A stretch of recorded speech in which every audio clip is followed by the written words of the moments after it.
చాలా మంది students maximum చేసే మిస్టేక్ ఇంటర్వ్యూస్కి అటెండ్ అయ్యేటప్పుడు రెగ్యులర్ కంపెనీ ఇంటర్వ్యూస్కి ప్రిపేర్ అయినట్టు ప్రిపేర్ అయ్యి వెళ్తారండి. అంటే వాళ్ళు చాలా స్కిల్డ్ ఉన్నా సరే రెగ్యులర్ ఇంటర్వ్యూస్కి అండ్ ఈ మ్యాంగ్ కంపెనీస్ ఇంటర్వ్యూస్కి చాలా హ్యూజ్ డిఫరెన్స్ ఉంటుందండి.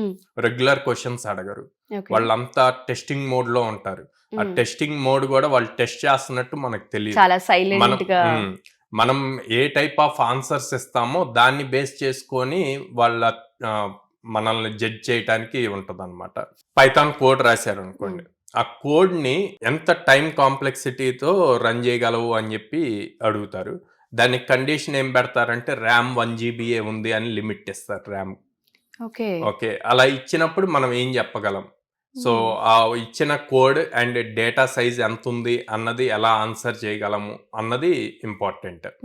వాళ్ళు ఏం అడుగుతారంటే ఓకే నీ ఆన్సర్ ఫైన్, ఓకే దీన్ని 1 lakh యూజర్స్ ఎలా యూజ్ చేయగలరు ఎట్ ఏ టైం అని చెప్పి అడుగుతారు. అడిగినప్పుడు వాళ్ళు మనలో అబ్జర్వ్ చేసేది ఏంటి ఫస్ట్ అంటే మనం టెన్స్ ఫీల్ అవుతున్నామా ఆర్ దాని రిలేటెడ్ ఆలోచిస్తున్నామా. సో చెప్పే ఆన్సర్ మనం ఫస్ట్ ప్రిపేర్డ్గా ఉండాలి.